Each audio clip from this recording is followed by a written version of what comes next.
ఓం శ్రీమాత్రే నమః. అందరికీ నమస్కారం. నా పేరు మురళీధర శర్మ. నేను హైదరాబాద్ మణికొండ పుప్పాలగూడ ప్రాంతంలో ఉన్నటువంటి గోల్డెన్ టెంపుల్ వద్ద నివాసం ఉంటుంటాను.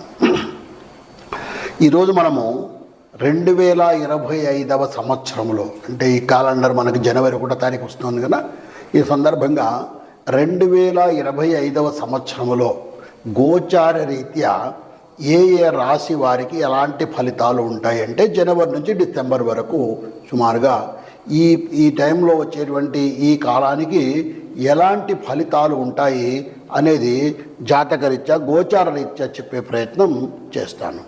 సాధారణంగా మనము పంచాంగం చూసుకొని ఈ ఫలితాలను చెప్పుతూ ఉంటాము.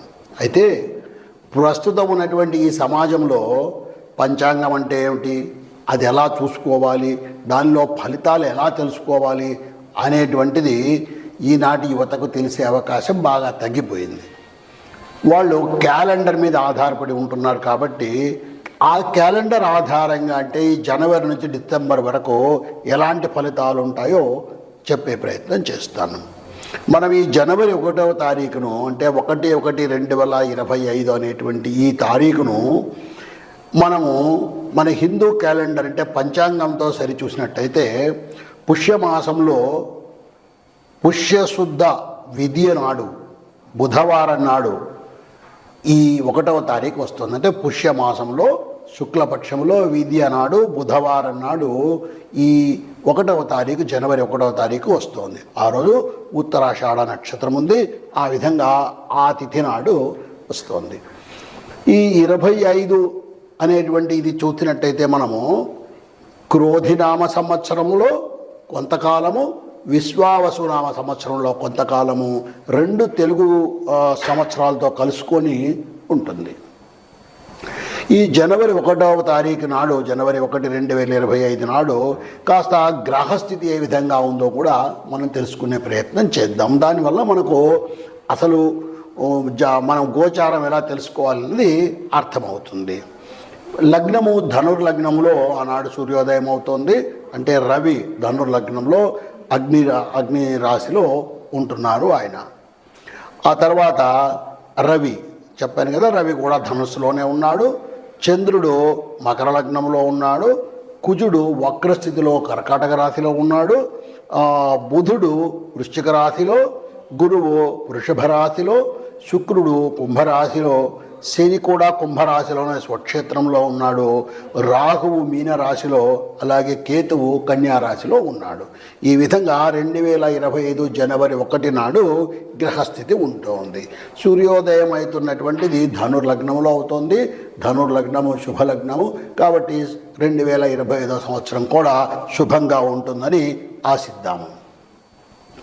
అయితే మనము గోచార ఫలాలు తెలుసుకునేటప్పుడు మనకి నవగ్రహాలు ఉన్నప్పటికీ కూడా, అంటే 9 గ్రహాలు ఉన్నప్పటికీ కూడా గురు, శని, రాహు, కేతు అనేటువంటి ఈ 4 గ్రహాల యొక్క ప్రభావాన్నే మనము ఎక్కువగా తీసుకొని ఈ గోచారాన్ని పరిశీలిస్తుంటాము. ఎందువల్లంటే మిగిలిన గ్రహాలు కొన్ని నెల రోజులకే మారిపోతాయి, కొన్ని 45 రోజులకు మారిపోతాయి. అలాగే చంద్రుడైతే 2.5 రోజుకే ఒక రాశి నుంచి ఇంకొక రాశికి మారిపోతుంటాడు. కాబట్టి ఆ ఫలితాలు మన మీద అంత ఎక్కువ ప్రభావం చూపి ఎక్కువ కాలం ఉండేటువంటివి గురు, శని, రాహు, కేతువులు అనేటువంటి ఈ 4 గ్రహాలు మనకి ఎక్కువగా ఫలితాలను ఇస్తుంటాయి. ఇప్పుడు అలాగే గురువు అనేటువంటి ఈ గ్రహము 2, 5, 7, 9, 11 స్థానాల్లో ఉన్నప్పుడు శుభ ఫలితాలను ఇస్తాడు. అలాగే శని 3, 6, 11 స్థానాల్లో ఉన్నప్పుడు శుభ ఫలితాన్ని ఇస్తాడు. ఇంకొక ముఖ్యమైన విషయము, శని 12, 1, 2 స్థానాల్లో ఉన్నప్పుడు, అంటే మీ రాశి నుంచి 12వ స్థానము, 1వ స్థానం, 2వ స్థానంలో ఉన్నప్పుడు 7.5 సంవత్సరాలు ఏలునాటి శని అని చెప్పి కాస్త దుష్ఫలితాలను ఇవ్వటము. అలాగే 4వ ఇంట్లో ఉన్నప్పుడు అర్ధాష్టమ శని అని చెప్పి దుష్ఫలితాలను ఇవ్వటము. 8వ ఇంట్లో ఉన్నప్పుడు అష్టమ శని అనే దుష్ఫలితాలను ఇవ్వటము.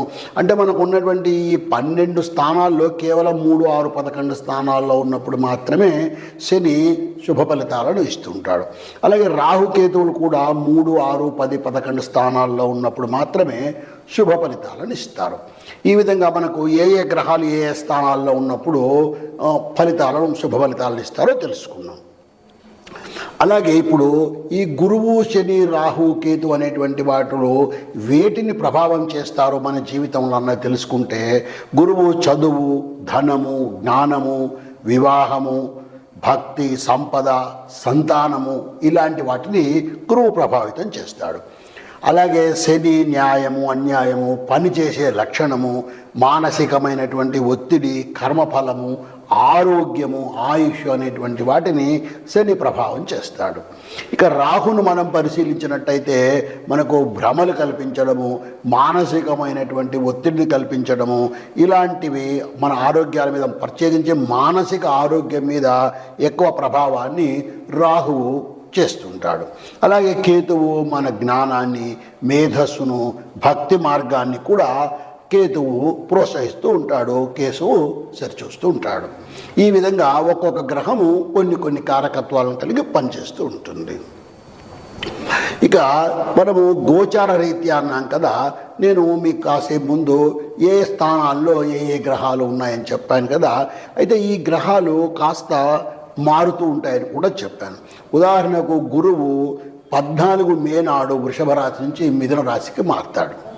అలాగే శని 23 మార్చి 2026 నాడు కుంభం నుంచి మీనరాశికి వెళ్తాడు.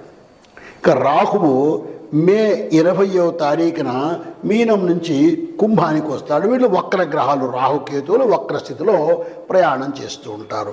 ఈ విధంగా రాహువు 20 మే నాడు మీనం నుంచి కుంభరాశికి వస్తాడు. ఇక కేతువు కూడా అదే 20 మే నాడు కన్యా రాశి నుంచి సింహరాశికి ఆ రోజు వక్ర స్థితిలో ప్రయాణం చేస్తాడు. ఈ విధంగా ఈ గ్రహాలు స్థిరంగా ఒకే రాశిలో శాశ్వతంగా ఉండవు. ఆ గ్రహాలకు చలనం ఉంటుంది. ఆ గ్రహాలు ఇందాక చెప్పినట్టుగా చంద్రుడు 2.5 రోజుకు, కుజుడు 45 రోజులకు ఇలాగా మారిపోతూ ఉంటారు. శని 2.5 సంవత్సరాలకు ఒక్కొక్క రాశిని ఇలా మారుతూ ఉంటారు. ఈ మారేటప్పుడు కూడా ఒక రాశి నుంచి ఒక రాశికి మారినప్పుడు మన జన్మరాశి నుంచి వాటి యొక్క స్థానం మారుతుంది కాబట్టి వాటి ఫలితాల్లో కూడా మార్పులు వస్తుంటాయి. ఈ విధంగా ఇప్పుడు మనము ఏ ఏ రాశి వారికి ఎలాంటి ఫలితాలు ఉన్నాయో తెలుసుకునే ప్రయత్నము చేద్దాం. ఇప్పుడు మనము కన్యా రాశి వారికి 2025వ సంవత్సరంలో, అంటే జనవరి నుంచి డిసెంబర్ వరకు ఈ క్యాలెండర్ పీరియడ్లో గోచార రీత్యా ఎలాంటి ప్రభావం ఉంటుంది, ఎలాంటి ఫలితాలు రాబోతున్నాయి తెలుసుకునే ప్రయత్నం చేద్దాము. గోచార రీత్యా అన్నప్పుడు మనము ముఖ్యంగా 4 గ్రహాలను పరిశీలిస్తాము. గురు, శని, రాహు, కేతు గ్రహాలను. మిగిలిన గ్రహాలు మన మీద ప్రభావం చూపమని కాదు, అవి చాలా తక్కువ కాలం ఉంటుంటాయి ఒక్కొక్క రాశిలో, కాబట్టి వాటి ప్రభావం మన మీద అంత ఎక్కువగా ఉండదు. ఇవి చాలా ఎక్కువ కాలం ఒకే చోట స్థిరంగా ఉంటుంటాయి కాబట్టి వీటి యొక్క ప్రభావం మన మీద ఎక్కువగా ఉంటుంది. ఇప్పుడు కన్యా రాశి వారికి గురువు యొక్క ప్రభావం ఎలా ఉంటుందంటే, గురువు వృషభ రాశిలో ఉన్నాడు. వృషభ రాశి అంటే 9వ ఇంట ఉన్నాడు. ఈ 9వ ఇంట ఉన్నటువంటి గురువు యొక్క ప్రభావం వల్ల వృత్తి ఉద్యోగాలు, శుభగ్రహం కాబట్టి వృత్తి ఉద్యోగాల్లో కాస్త అభివృద్ధి ఉండటము, ప్రమోషన్ రావటము, ఆర్థిక విషయాల్లో కూడా సరైనటువంటి నిర్ణయాలు తీసుకోవడము, శుభకరంగా ఉండేటువంటి అవకాశము ఎక్కువగా ఉంది ఈ కన్యా రాశి వారికి. ఇటువంటి గురువు మే 14, 2025 నాడు వృషభ రాశి నుంచి మిథున రాశికి వస్తున్నాడు. మిథున రాశి అంటే ఇప్పుడు ఈయన 10వ స్థానం, 10వ ఇంట రాజ్యస్థానం, ఉద్యోగ స్థానంలోకి వస్తున్నాడు కాబట్టి ఇంకా కాస్త వృత్తి ఉద్యోగాల్లో ఉన్న వాళ్లకు అభివృద్ధి రావడము, పురోగతి ఉండడము, కొత్త స్నేహాలు కలగడము, ఆ కొత్త స్నేహాల వల్ల కూడా అభివృద్ధి జరగడము జరుగుతుంది. ఈ విధంగా గురువు మొత్తం మీద మనం పరిశీలించినట్టయితే కన్యా రాశి వారికి శుభ ఫలితాలు ఇస్తారని చెప్పవచ్చు. తర్వాత శని కుంభరాశిలో ఉన్నాడు. కన్యా రాశి వారికి కన్య, తుల, వృశ్చికం, ధనుసు, మకరం, కుంభం 6వ ఇంట ఉన్నాడు ఈయన. అంటే 6ష్ఠ స్థానం, శత్రు రోగ రుణస్థానంలో, కుంభరాశిలో స్వక్షేత్రంలో శని ఉన్నాడు. దీని యొక్క ప్రభావం ఎలా ఉంటుందంటే శత్రురోగ రుణస్థానం అది స్వక్షేత్రంలో ఈ పాపగ్రహం ఉండడం వల్ల కాస్త ఆర్థిక విషయాల్లో ఒత్తిడి ఉండడము, అనవసరమైనటువంటి కలహాలు పెరగడము, ఇలాంటివి అనారోగ్య సమస్యలు రావడము, ఇవన్నీ కూడా జరిగేటువంటి అవకాశం ఉంది శని యొక్క ప్రభావం వలన. ఈ శని సప్తమ స్థానంలోకి అంటే కుంభం నుంచి మీన రాశిలోకి మార్చి 2025 నాడు 29 మార్చి 2025 నాడు వస్తున్నాడు. ఇది భార్యాభర్తలకు సంబంధించినటువంటిది, వివాహ స్థానము.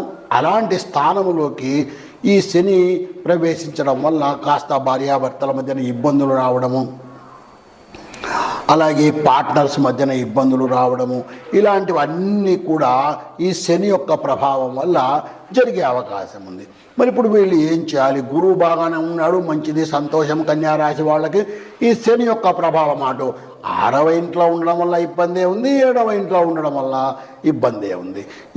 కాబట్టి ఏం చేయాలి? ఈ శని యొక్క ప్రభావాన్ని తగ్గించుకునే ప్రయత్నం చేయాలి. అంటే ముఖ్యంగా శనికి సంబంధించినటువంటి ప్రార్థనలు, శ్లోకాలు చదువుకోవటము, లేదా శివ సహస్రనామం చదువుకోవడము, లేదా అమ్మవారికి పూజ చేయడం, ఏదో ఒక భక్తి మార్గాన్ని అనుసరించుకొని ఉండడం వలన ఈ శని యొక్క ప్రభావాన్ని తగ్గించుకోవచ్చు. అలాగే శివ పంచాక్షరి జపం చేసుకోవడం వల్ల కూడా ఈ శని యొక్క ప్రభావాన్ని తగ్గించుకునే అవకాశం ఉంది. ఇక తర్వాత ఇంకొక ముఖ్యమైనటువంటి గ్రహం మనకు రాహువు. ఈ రాహువు ఇప్పటికే ఈయన 7వ ఇంట ఉన్నాడు. 7వ ఇల్లు అంటే ఇందాకే నేను చెప్పాను, ఇది భార్యాభర్తలకు సంబంధించింది, పార్ట్నర్షిప్కి సంబంధించింది, ఇటువంటి ఒక శుభస్థానం. ఈ శుభస్థానంలో ఇబ్బందులు పెట్టేటువంటి తీవ్రమైనటువంటి గ్రహము, మనసు మీద ఒత్తిడిని పెంచేటువంటి గ్రహమైనటువంటి రాహువు అక్కడ ఉండడం వల్ల కాస్త మానసిక ఒత్తిడి పెరగడము, అలాగే భాగస్వాములకు ప్రత్యేకించి భార్యతో అసంతృప్తిగా ఉండడము, కాస్త ఇబ్బందులు, అనవసరమైనటువంటి ఘర్షణలు జరిగేటువంటి అవకాశము ఉంటుంది రాహువు యొక్క ప్రభావం వలన. ఇటువంటి రాహువు ఫిబ్రవరి 20, 2025 నాడు 7వ ఇంటి నుంచి 6వ ఇంటికంటే మీనరాశికి మీనరాశి నుంచి కుంభరాశికి వస్తున్నాడు. అంటే ఇవి వక్ర మార్గంలో జరిగేటువంటి, అంటే వెనక్కు ప్రయాణం చేసేటువంటి గ్రహాలు కాబట్టి మీనం నుంచి కుంభంలోకి వచ్చాడు. 6వ స్థానము శత్రురోగ రుణస్థానము, ఆరోగ్య స్థానము. ఇటువంటి శత్రురోగ రుణస్థానము, ఆరోగ్య స్థానంలోకి పాపగ్రహము, తీవ్ర గ్రహమైనటువంటి రాహువు రావడం వల్ల కాస్త ఆరోగ్య సమస్యలు రావడము, అనవసరమైనటువంటి కలహాలు ఏర్పడము, ఇలాంటివి జరిగే అవకాశము ఎక్కువగా ఉంది. మరి ఇప్పుడు ఈ కన్యా రాశి వాళ్ళు ఏం చేయాలి ఈ రాహువు యొక్క ప్రభావం తగ్గించుకోవడానికి? ప్రత్యేకించి ఆదివారం నాడు సాయంకాలం పూట శివాలయానికి వెళ్ళి శివుడి యొక్క దర్శనాన్ని చేసుకోవటము, ఆ శివాలయంలో దీపారాధన చేయటం లాంటివి చేసినట్టయితే తప్పకుండా ఈ రాహువు యొక్క ప్రభావం తగ్గే అవకాశం ఉంటుంది. ఇక ఈ కన్యా రాశి వారికి కేతువు యొక్క ప్రభావం ఎలా ఉంది? కేతువు కన్యా రాశిలోనే ఉన్నాడంటే, ఏదైతే జన్మరాశి ఉందో అక్కడనే ఉన్నాడు ఈ కేతువు. కేతువు కన్ఫ్యూజన్స్ను, భ్రమలను క్రియేట్ చేసేటువంటి ఇటువంటి గ్రహం. ఇలాంటి ఈ గ్రహం యొక్క ప్రభావం వల్ల మానసిక ఒత్తిడి పెరగడము, చేసేటువంటి వృత్తిలో కన్ఫ్యూషన్స్ పెరగడము, తను పురోగతిలో ఉన్నాడో తిరోగతిలో ఉన్నాడో కూడా అర్థం చేసుకోలేనటువంటి పరిస్థితిని ఈ గ్రహము క్రియేట్ చేస్తుంది. అలాగే తోటి ఉద్యోగులతో విభేదాలు సృష్టించడం, ఇలాంటివన్నీ కూడా ఈ కేతు యొక్క ప్రభావంతో జరిగేటువంటి అవకాశం ఉంది. ఇటువంటి ఈ కేతువు కూడా, రాహు కేతువులు ఇద్దరు ఒకేసారి ముందుకు వెనక్కు ఎటు వెళ్ళేదున్నా వెళ్తూ ఉంటారు కాబట్టి ఈ రాహు 20 ఫిబ్రవరి నాడు మారుతున్నాడని చెప్పాను కదా, అలాగే కేతువు కూడా 20 ఫిబ్రవరి 2025 నాడు కన్య నుంచి సింహరాశిలోకి, వక్రగతిలో కాబట్టి సింహరాశిలో వస్తాడు.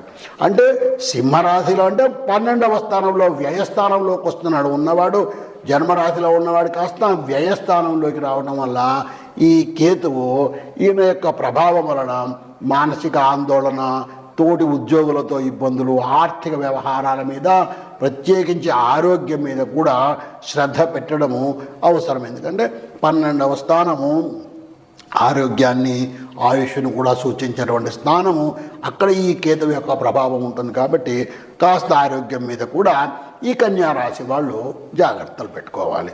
అంటే ఇప్పుడు మనం బాగా పరిశీలించినట్టయితే శని యొక్క ప్రభావం, రాహు యొక్క ప్రభావం, కేతువు యొక్క ప్రభావం కూడా కన్యా రాశి వారి మీద ఉంటుంది. కాబట్టి వీరు ప్రత్యేకించి ప్రతిరోజు క్రమం తప్పకుండా శివ పంచాక్షరి జపం చేసుకోవడము, లేదా శివ అష్టోత్తరాన్ని ప్రతిరోజు చెప్పుకోవడము, లేదా లలితా త్రిశతి చెప్పుకోవటము, ఇలాంటి ప్రయత్నాలు చేసినట్టయితే ఈ కన్యా రాశి వాళ్ళు ఈ గ్రహాల యొక్క ప్రభావాన్ని తగ్గించుకునే అవకాశం ఉంటుంది. వాళ్ళ జీవితాలను సుఖమయం చేసుకోగలుగుతారు.